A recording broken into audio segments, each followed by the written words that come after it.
رمضان کا چاند نکلنے والا ہے، لیکن میں جانتی ہوں کہ اس وقت بہت سی میری بہنیں مسلح پر بیٹھ کر رو رہی ہیں۔ شاید آپ کے کچن میں راشن کم ہو، شاید بچوں کی نئی عید کی چیزوں کا سوچے بنا ہی آپ یہ سوچ رہی ہوں کہ مہینے کا خرچہ کیسے چلے گا۔ کبھی کبھی ایسا لگتا ہے نا کہ محنت تو بہت ہو رہی ہے لیکن برکت نہیں، برکت کہیں کھو گئی ہے۔ پیسے ہاتھ میں آتے ہیں اور پانی کی طرح بہہ جاتے ہیں۔ گھر میں ہر وقت کوئی نہ کوئی بیمار رہتا ہے اور وہی کمائی اکثر دوائیوں میں نکل جاتی ہے۔ اگر آپ بھی اسی کشمکش میں ہیں تو آج کی یہ ویڈیو صرف آپ کے لیے ہے۔ آج کی ویڈیو میں آپ کو رمضان کا چاند دیکھ کر ایک خاص عمل بتانے والی ہوں۔ چھوٹا سا عمل ہے لیکن اس کا اتنا زیادہ اثر ہے کہ اگر آج آپ نے اسے کر لیا نا تو انشاءاللہ اگلے سال آنے سے پہلے آپ اس کا جو ہے وہ فائدہ دیکھیں گے۔ So let's get start our today's vlog. بسم اللہ الرحمن الرحیم۔ السلام علیکم، this is شبیلا، welcome back again. Hopefully you all doing great. I am fine الحمدللہ۔ دیکھیں، اللہ تعالیٰ نے رمضان کو مبارک کہا ہے۔ مبارک کا مطلب ہے برکت والا۔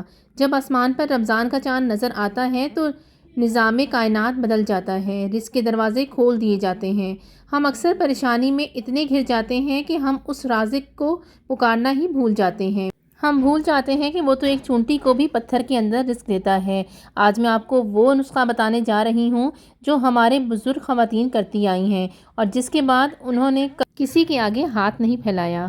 ویڈیو کو غور سے سنیے گا اور جس طریقے سے میں بتا رہی ہوں اسی طرح سے آپ نے اس عمل کو کرنا ہے۔ اور سب سے پہلے تو آپ کو یقین ہونا چاہیے کہ آپ جو عمل کرنے جا رہے ہیں، اللہ تعالیٰ سے مانگنے جا رہے ہیں، تو اللہ تعالیٰ آپ کی ضرور سنیں گے۔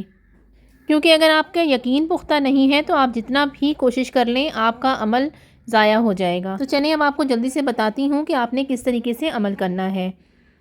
جب آپ چاند دیکھیں یا آپ کو خبر ملے کہ چاند نظر آ گیا ہے تو سب سے پہلے وضو کر کے ایک جگہ سکون سے بیٹھ جائیں۔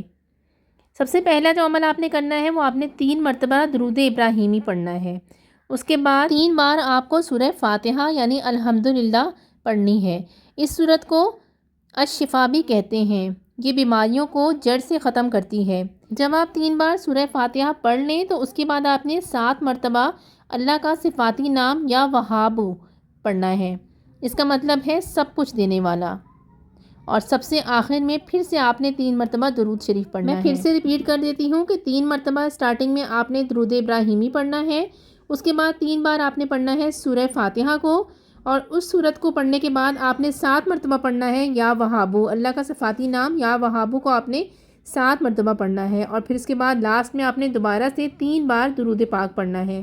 اس عمل کو کرنے کے بعد آپ نے اپنے خالی ہاتھ آسمان کی طرف اٹھانے ہیں اور اللہ سے دعا کرنی ہے کہ یا اللہ میں تیرے در کی منگتی ہوں، میرے گھر سے یہ تنگی، یہ بیماری اور یہ مجبوری ختم کر دے۔ اس مہینے کی برکت سے میرے رزق میں اتنی وسعت دے کہ میں لینے والی نہیں بلکہ دینے والی بن جاؤں۔ یاد رکھیں، وظیفہ اثر تب کرتا ہے جب یقین کامل ہو۔ اس رمضان میں ایک چھوٹی سی تبدیلی اور لائیں، جب بھی کھانا بنائیں باوضو رہیں۔ آپ دیکھیے گا کہ تھوڑی سی بھی کھانے میں پورا گھر پیٹ بھر کر کھانا کھائے گا اور پھر بھی بچ جائے گا۔ پریشان ہونا چھوڑ دیں کیونکہ پریشانی سے حالات نہیں بدلتے، دعا سے بدلتے ہیں۔ اللہ پر توکل کریں، وہ وہاں سے راستہ نکالے گا جہاں سے آپ کے وہم و گمان میں بھی نہ ہوگا۔ امید کرتی ہوں کہ یہ رمضان آپ کی زندگی میں خوشیاں اور برکت لے کر آئے۔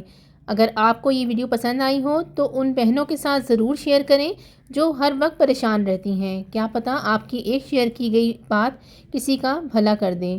مجھے بھی اپنی دعاؤں میں یاد رکھیے گا۔ ملتی ہوں کل ایک اور نئے یوزفل ٹاپک کے ساتھ، جب تک اپنا خیال رکھیے گا، دعاؤں میں مجھے یاد رکھیے گا۔ اللہ حافظ۔